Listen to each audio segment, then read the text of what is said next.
Bonjour, double chronique aujourd'hui, à la fois littérature et cinéma, mais japonais dans les deux cas, puisque je vais parler d'abord de La mort en été de Yukio Mishima, qui est un recueil de nouvelles qui est traduit de l'anglais. Donc le titre original pour le coup est Death in Midsummer and Other Stories, c'est traduit de l'anglais donc par Dominique Horry sous une illustration de couverture de Romain Slocombe.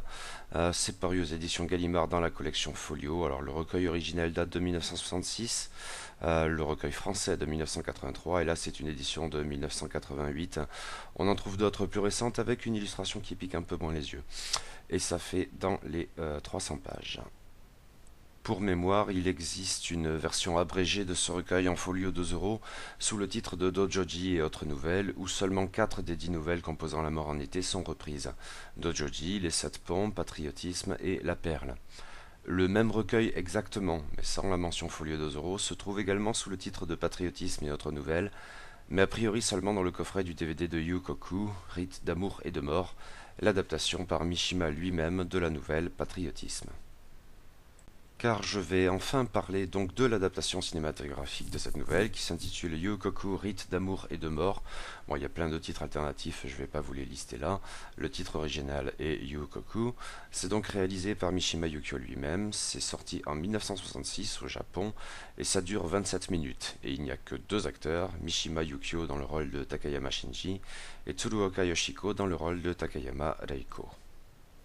Mishima Yukio a touché à tous les genres littéraires, mais il a notamment écrit un certain nombre de nouvelles, et La mort en été, recueil initialement publié en 1966, en comprend 10, ou plus exactement 9 et une petite pièce de théâtre, très diverses dans la forme comme dans le fond, et qui pourtant témoignent d'un auteur génial faisant œuvre, avec une certaine cohérence, et des obsessions qui reviennent sans cesse. Freud aurait apprécié Amour et mort font ici très bon ménage. Même si jamais autant que dans la nouvelle Patriotisme, sans le moindre doute celle qui marque le plus dans l'ensemble de ce recueil, pour de bonnes ou d'un peu moins bonnes raisons, ce qui implique une place à part, et j'y reviendrai plus en détail en évoquant tant qu'à faire donc son adaptation cinématographique par Mishima lui-même, et avec lui-même dans le rôle principal, Yukoku, Rite d'amour et de mort. Cependant, la primauté de Patriotisme ne doit pas non plus jeter une ombre morbide sur les 9 autres textes constituant ce recueil. Il est sans doute un peu inégal, comme le sont à peu près tous les recueils de nouvelles, mais le niveau est forcément très élevé, Mishima bordel, et il contient de très belles pièces qu'on aurait bien tort d'ignorer. Une note préalable toutefois, La mort en été est un recueil traduit de l'anglais. On connaît l'histoire de ce souhait de Mishima, même si, pour ce que j'en ai lu, cela n'était pas systématique. Ici, le traducteur est donc Dominique Horry, et les différentes versions de ce recueil, complet ou abrégé, ne sont pas revenues sur cet état de fait. C'est éventuellement fâcheux car il y a certains passages qui sonnent faux. En fait, le recueil est ici très inégal. Il y a des moments de grâce infinie, il y a des lourdeurs qui pèsent sur l'appréciation du récit par le lecteur. Mais pour le coup, c'est peut-être bien ce double degré de traduction qui pose problème, car les 10 nouvelles composant en anglais Death in Midsummer and Other Stories ont été traduites par 4 traducteurs différents. Cela constituerait une explication possible à ce caractère inégal qui est très regrettable. Un bon coup de ripolin aurait été appréciable, voire, soyons fous, une nouvelle traduction du japonais. Mais les nouvelles, donc. Outre patriotisme, 3 nouvelles me paraissent devoir être mises en avant qui brillent tout particulièrement. Je citerai tout d'abord La mort en été, un texte cruel et dur, pourtant d'une manière bien différente de patriotisme. Le drame est ici avant tout psychologique, même en ayant des bases très concrètes, car le récit se focalise sur la réaction d'une femme à la tragédie constituée par la mort de 2 de ses enfants et de sa belle-sœur qui les surveillait, sur une plage agréablement ensoleillée en villégiature. L'horreur du fait divers en lui-même passe d'une certaine manière au second plan. Le ressenti de la femme est central, dont on ne sait trop que penser, car elle prend tour à tour l'apparence d'une mère effondrée et d'une Médée, sinon d'une créature superficielle et égotiste. Elle n'est certes pas le seul personnage féminin de ce recueil à susciter des sentiments ambigus, de compassion et de répulsion tout à la fois.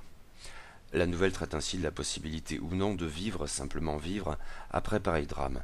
Mais loin de tout sentimentalisme sirupeux, elle confronte directement le lecteur à la complexité de la psyché humaine, faite de paradoxes et de pieux ou moins pieux mensonges.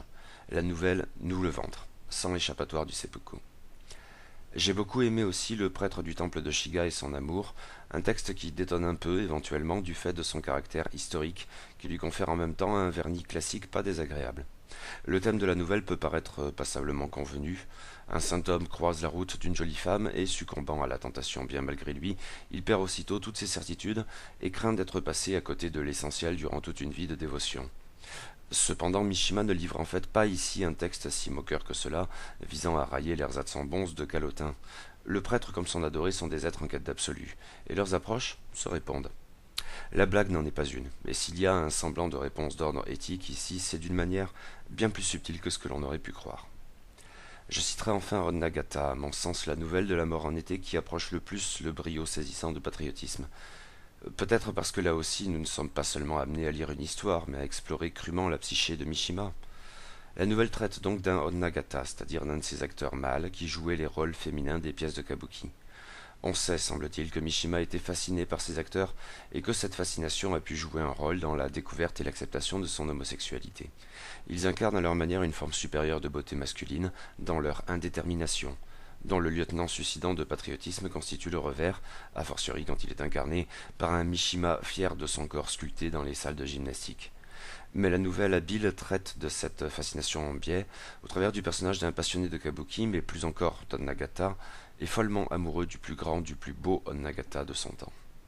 Cependant, la nouvelle ne s'en tient pas là et s'extrait du registre classique du kabuki pour envisager une mise en scène moderne, même si sur la base maligne d'un texte classique, si je pouvais les intervertir, dont on trouve des extraits dans l'anthologie 1000 ans de littérature japonaise, un roman médiéval dans lequel, en raison de leurs inclinaisons naturelles, un garçon est élevé en fille et une fille en garçon.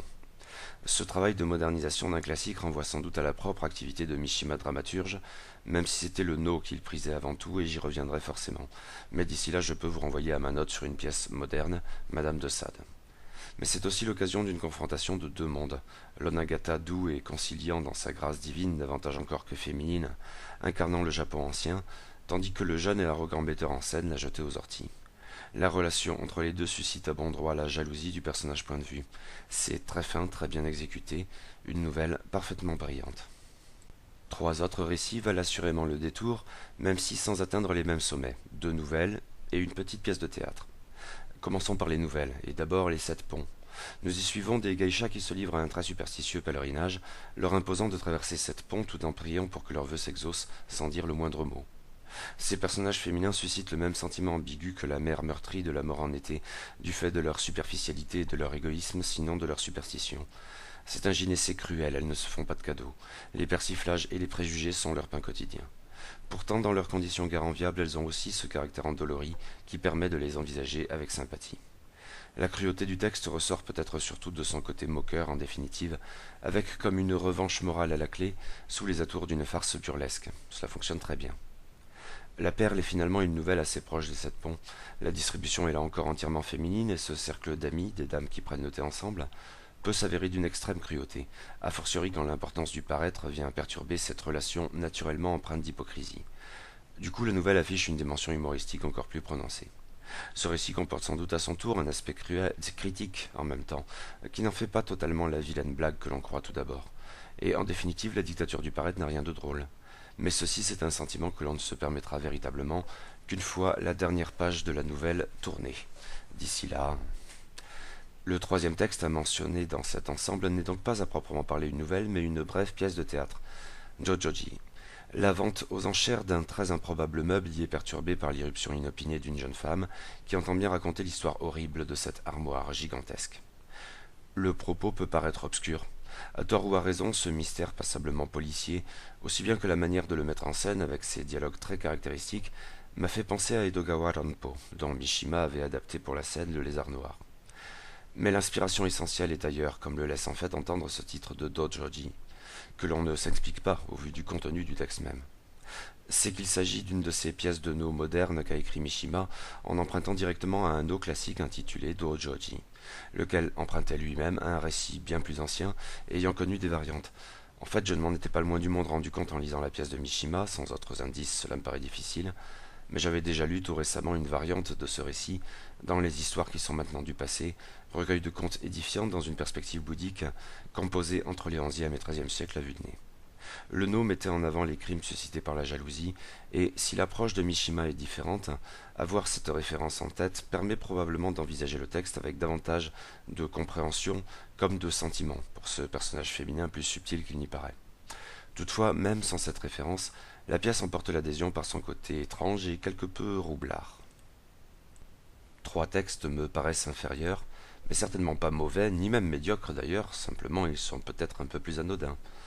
Ainsi tout d'abord 2-3 millions de yens, récit qui voit un jeune couple dont la situation financière est plus que précaire, dépenser un peu plus que de raison dans une sorte de parc d'attractions. Les amants sont presque archétypaux au regard de certaines images suscitées par la condition des hommes et des femmes dans le Japon contemporain, à vrai dire peut-être bien plus aujourd'hui qu'alors. La femme sérieuse et qui tient les comptes, l'homme profondément immature. Un rendez-vous doit avoir lieu avec une mystérieuse vieille dame qui doit régler ses soucis financiers. Nous n'en saurons pas plus. Cette nouvelle joue beaucoup, comme quelques autres, sur le non-dit, l'allusion, au lecteur de déterminer le travail demandé au jeune couple par la vieille dame. J'aurais bien quelques idées, mais je vais les garder pour moi. Toutefois, la nouvelle a quelque chose de lumineux, même dans toutes ses références à la misère du couple, qui incite à supposer, la plus noire des conclusions, au mieux l'humiliation. Il en va ainsi également de Bouteille Thermos, pas le plus enthousiasmant des titres. C'est à nouveau un récit très cruel et qui joue beaucoup sur le non-dit. Toutefois, en l'espèce, la cruauté dépasse l'opposition des sexes.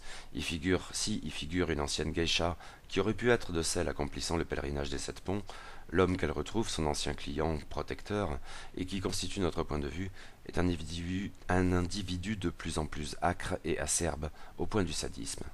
Une nouvelle qui remue un peu, sans briller, mais non sans pertinence. Il en va ainsi, enfin, de L'Élange, de très loin la plus courte nouvelle du recueil, et qui le conclut. La nouvelle répond peut-être à la perle qui la précède immédiatement, ainsi qu'à la mort en été tout à l'autre bout du recueil. Le personnage est là encore une femme torturée par la dictature du paraître, et qui en outre reporte sur son propre enfant absolument tout ce qu'elle constate au fil de ses errances, empreintes d'obsession, à même de rendre la vie invivable. La plume est belle, le tableau touchant, mais pour quelque raison que j'ignore, je n'ai pas accroché plus que cela.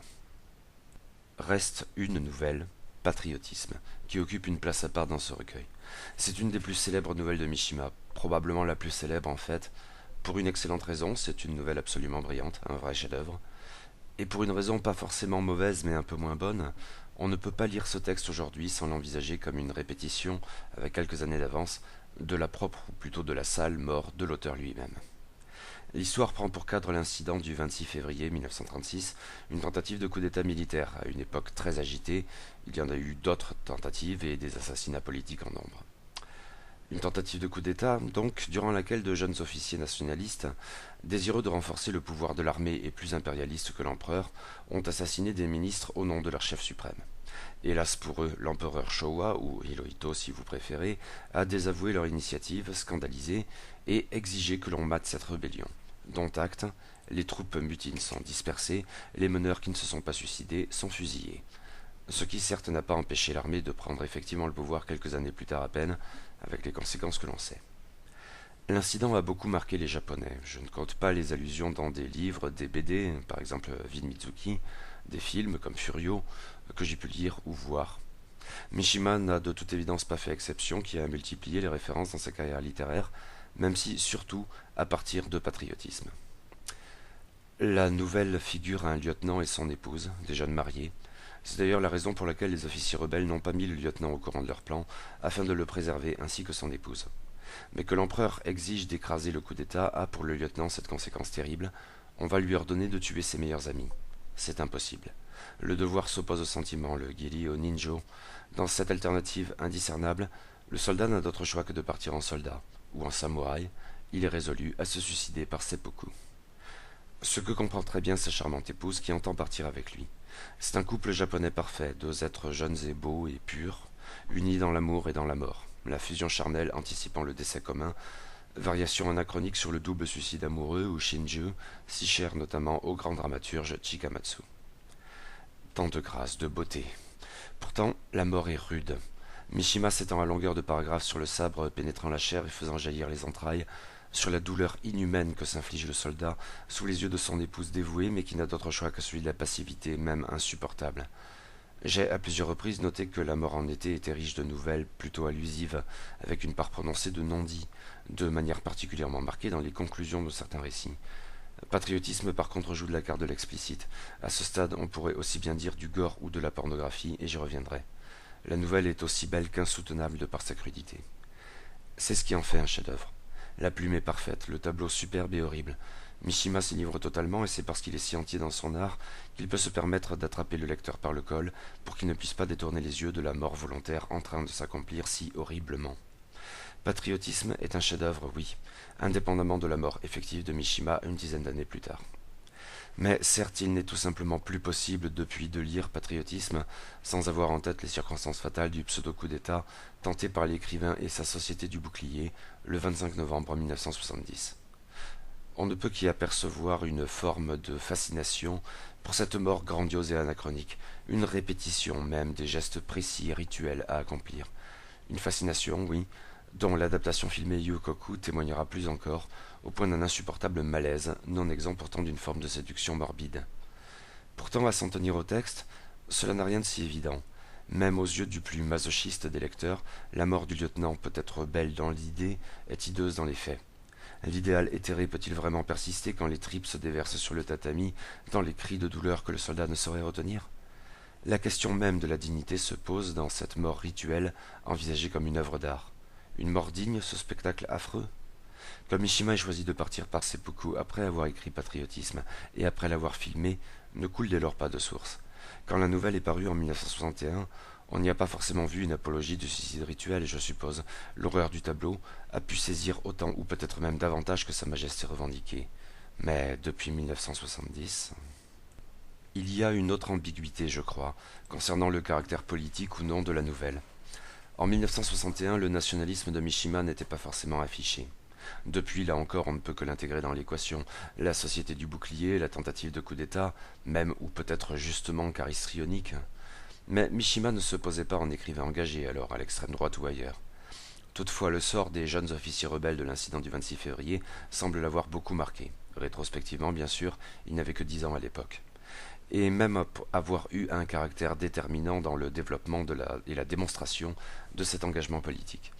D'autant toutefois que la nouvelle, pourtant due à cet auteur qui prêchait auprès des étudiants gauchistes le soutien inconditionnel à l'empereur descendant des dieux, met en scène un homme qui n'a pas lui-même participé au coup d'État, mais qui a choisi de mourir ainsi en raison d'un dilemme impossible à trancher. Il n'en reste pas moins qu'à bien des égards, sa mort rituelle est un message de refus adressé à l'empereur. Je ne vais pas trop m'avancer sur ce terrain parce que les choses sont forcément plus complexes et je ne sais pas assez du contexte comme de l'idéologie de l'époque pour en déterminer une conclusion bien assise. Simplement, je ne crois pas que Patriotisme, en dépit de son titre, soit une nouvelle à proprement parler politique. Elle a pu le devenir par association, mais elle ne l'était pas forcément initialement. Bien sûr, les choses ne se sont pas arrêtées là. Mishima, obsédé par sa propre œuvre, a décidé d'en tourner lui-même une adaptation filmée, son unique film en tant que réalisateur si on l'a vu acteur dans diverses productions. Yukoku, ou, titre français susceptible de variation, Rite d'amour et de mort, constitue ainsi une pièce unique à verser au dossier Mishima, et qui a failli être perdue. Après les tragiques événements du 25 novembre 1970, l'épouse de Mishima, qui haïssait littéralement ce film, a voulu le faire disparaître. On a longtemps cru que toutes les copies avaient été détruites. En 2005, pourtant, on en a retrouvé une dans une maison qu'avait habité l'écrivain. C'est un projet bien singulier, un court-métrage ou moyen-métrage d'un peu moins d'une demi-heure, en noir et blanc, muet, ou plus exactement sans dialogue ni bruitage, car le réalisateur avait choisi sa bande-son des extraits dénués de chant et savamment agencés d'une représentation de l'opéra de Wagner Tristan et Isolde, datant de la fatidique année 1936. Il y a toutefois des intertitres, assez longs, déroulés par les propres mains gantées de Mishima, et qu'il a lui-même écrit, voire calligraphié en plusieurs langues, incluant, outre le japonais, l'anglais et le français. Enfin, le film est d'une stylisation extrême, presque outrancière, qui en même temps doit beaucoup au théâtre No. C'est revendiqué dans le rouleau qui présente le contexte du drame. Ce qui n'exclut certes pas le recours au gore, très impressionnant, et qui ne produit pas exactement le même effet sur le spectateur que les réalisations peu ou prou contemporaines de Herschel Gordon Lewis, qui visait tout autre chose, c'est peu dire. En somme, c'est un film qui proclame en hurlant son statut d'arrêt d'essai. Et c'est sans doute à la fois la force et la faiblesse de ce film. Si la nouvelle Patriotisme est un chef-d'œuvre en tant que tel, le film Yukoku ne mérite peut-être pas ce qualificatif. Je n'y crois pas en fait. D'aucuns sauront, j'imagine, vous convaincre qu'aussi il n'est qu'à voir ce livret très enthousiaste, voire hagiographique, qui accompagne le DVD dû à Stéphane Giocanti. Oui, en tant que tel, là encore, c'est-à-dire en laissant pour l'heure de côté les événements ultérieurs. Car ce qui frappe avant tout dans ce film aux images par ailleurs léchées, et qui produit indubitablement son effet, c'est son caractère outrancier de délire narcissique, louchant sur la boursouflure égotiste. Le rouleau générique en témoigne assez avec cette merveilleuse succession. Scénario Yukio Mishima, tiré de la nouvelle Yukoku de Yukio Mishima, production Yukio Mishima, réalisation Yukio Mishima. Ceci bien sûr dans un rouleau déroulé par Yukio Mishima lui-même, calligraphié par Yukio Mishima, le dit Yukio Mishima se réservant en dernière mesure le rôle du lieutenant Takayama, Yukio Mishima, soit un des deux seuls rôles du film, théoriquement le principal, et en fait ce n'est pas dit. Le film, bien plus que la nouvelle, s'attarde sur le personnage de l'épouse, incarné par Tsuruoka Yoshiko, semble-t-il une actrice débutante. Or, la propre représentation de Mishima dans le rôle de Takeyama accroît encore l'effet, et fait dériver la sobre et digne esthétique no revendiquée par le film vers des éclats un peu troublants de kitsch, par ailleurs passablement connotés gay. Mishima exhibe son corps parfaitement sculpté, mais avec la visière de sa casquette qui lui masque sempiternellement les yeux, une seule exception sauf erreur, qu'en dirait là encore un psychanalyste, on pourrait avancer qu'il tient plus de la rockstar prenant la pose que du digne militaire de l'armée impériale qu'il est censé incarner. Dans l'interview filmée datant de 1966 qui accompagne le film sur le DVD, la première question que pose le journaliste Jean-Claude Courdy est celle-ci. Yukio Mishima, on dit que vous êtes exhibitionniste, est-ce vrai? Question posée à un Mishima torse nu et émergeant de son lit. La réponse en français ne laisse guère de doute à ce sujet, mais Yukoku pas davantage au fond. À s'en tenir là, en dépit des images savamment composées, de la proposition esthétique forte ou du jeu assez retenu de Tsuruoka Yoshiko dans le rôle de la belle, jeune et dévouée Reiko, Yukoku pourrait assez légitimement être jugé risible. En faire un chef-d'œuvre à ce stade me paraît tout bonnement impensable, mais là encore vous trouverez aisément des critiques beaucoup plus enthousiastes. Cependant, rire du film s'avère tout aussi impensable passé un certain temps quand on en arrive à la scène du seppuku. Le suicide rituel est ici à son tour une démonstration extrême de narcissisme. Mais la scène est tellement horrible, plus qu'explicite, parfaitement gore, que les rires éventuels rentrent dans la gorge pour ne plus en sortir. Par contre, mon sandwich rosette et torquille, c'est pas passé loin. Pas une très bonne idée de regarder ça juste après le repas, croyez-moi. C'est insoutenable, très fort, brillant, scandaleux, efficace, repoussant, fascinant. Finalement, c'est cette scène impossible qui, bien plus que le stylisme baroque dans lequel baigne l'ensemble du métrage, fait de ce film un objet cinématographique non identifié, comme on dit. Le film d'arrêt d'essai tourne au body art le plus sauvage, et en même temps préfigure une forme d'exploitation arty toute japonaise, par exemple les films de la série Zankokubi Honna Arakiri, qui figurent sans vrai scénario des jeunes femmes s'ouvrant le ventre avec un maximum de détails. Je n'en connais, avec des guillemets, que l'opus intitulé Lost Paradise, réalisé par Akita Masami, plus connu sous le nom de Merzbow, qui en signe la musique bien sûr, et peut-être celle d'autres de ses films. Je vous renvoie en tout cas aux albums Music for Bondage Performance. Car on est là dans une zone floue où se mêlent l'art, le gore et la pornographie. Sexe et mort bien sûr sont intimement liés. Le titre français et anglais, etc., est autrement plus explicite que l'original japonais. Pour que l'union des deux amants se réalise, il faut d'abord qu'elle passe par la fusion des chairs. Le film ne manque pas de souligner cette dimension, dans des tableaux généralement très stylisés donc, mais propres pour le coup, et dont, outre la pose d'un Mishima ravi d'exhiber son corps musculeux, on retiendra peut-être surtout cette image du lieutenant Takeyama ébouriffant sa charmante épouse, dans un geste ultime de naturel, contrebalançant le ritualisme sophistiqué du film dans son ensemble. Mais c'est bien le seppuku qui autorise ce regard, rétrospectivement peut-être. Non, on ne rit pas, et on rit d'autant moins bien sûr que l'on a les événements du 25 novembre 1970 en tête. Plus encore que la nouvelle patriotisme, le film Yukoku ne peut tout simplement pas être envisagé de la même manière après la mort de l'auteur qu'avant. Le film n'en est que plus insoutenable, et en même temps plus fascinant. Une fascination morbide, désagréable, que l'on cultive pourtant dans le spectacle des tripes répandues sur le tatami. Yukoku réalise, ô combien horriblement, cette sensation de malaise que l'on juge généralement guère à notre honneur, mais qui n'en est pas moins inhérente à notre condition humaine, et que l'on éprouve lorsque, en voiture, on ralentit à proximité d'un accident. Et oui, rétrospectivement, c'est le film entier qui en est affecté. Le ridicule que l'on pouvait être tenté de stigmatiser dans les toutes premières scènes du film, nul et non avenu. Ne demeure que l'horreur et la beauté qui se nichent tout au fond, avant que cette dernière ne jaillisse et n'imprègne l'écran comme l'ultime giclée de sang du couple suicidant. Dans l'appartement scène de théâtre no où se déroule le drame de Yukoku, trône une colossale calligraphie, réalisée là encore par Yukio Mishima lui-même, et qui signifie sincérité absolue. On est tenté d'en discuter, cela participe du narcissisme de l'œuvre dont, d'une certaine manière, le seppuku du 25 novembre 1970 constituera le grandiose et pathétique achèvement. L'hommage aux jeunes officiers du 26 février est clairement parasité par la mise en scène d'un auteur aux talents multiples, tout à la gloire de sa démesure. Pour autant, contrairement à une idée reçue néfaste, le narcissisme en la matière peut très bien soutenir, en vérité, la sincérité du geste suicidant. Mais qu'en pensait au juste Mishima quand il a écrit sa nouvelle en 1960, quand il l'a publiée en 1961 et quand il l'a adaptée en 1966? Qu'en pensait-il dans les années qui ont précédé l'ultime coup d'état ou d'éclat? Peut-être pour le coup le pervers manipulateur ne le savait-il pas très bien. Dans l'interview mentionnée plus haut et qui date également de 1966, Jean-Claude Courdy interroge à plusieurs reprises Mishima sur le suicide. Des passages autrement saisissants que ceux où le génial auteur se met en scène ou est mis en scène, pris au réveil dans la nudité de son corps ou s'amusant avec le plus grand sérieux, il le répète à plusieurs reprises, il est un auteur sérieux, a dégainé son sabre sur la terrasse de sa demeure bourgeoise et dégoulinante de kitsch. Mishima est ainsi interrogé sur son rapport à la mort. En a-t-il peur? La réponse, après tout cela, surprend. J'aurais peur de mourir. Mais je voudrais surtout mourir d'une mort tranquille. Il me semble que c'est là la politesse d'un homme à l'égard de ceux qui lui survivent. Cet homme-là est pourtant bien le même qui mourra dans les conditions les moins tranquilles du monde le 25 novembre 1970. Mais plus tard dans l'interview, il distingue classiquement, bêtement peut-être, le suicide des faibles et celui des forts. Il va de soi que ce dernier est celui des samouraïs. Mishima se présente ici comme un samouraï. Ce suicide des samouraïs et des jeunes officiers de 1936, ce suicide-là mérite, bien sûr, l'admiration. Le suicide de Mishima est une malédiction. Il parasite l'œuvre, et le génial écrivain mériterait assurément qu'on se souvienne d'abord de ses écrits et ensuite seulement de sa mort. Le parasitage dans le cas de la nouvelle patriotisme et du film Yukoku n'en est même plus un à ce stade. Mais le fait demeure, en 1960-1961, Patriotisme était déjà un chef-d'œuvre, et si Yukoku ne l'était probablement pas en 1966, cela demeure une pièce unique et fascinante dont on ne saurait faire l'impasse. S'arrêter là serait cependant regrettable, car il y a toute une œuvre et variée au-delà.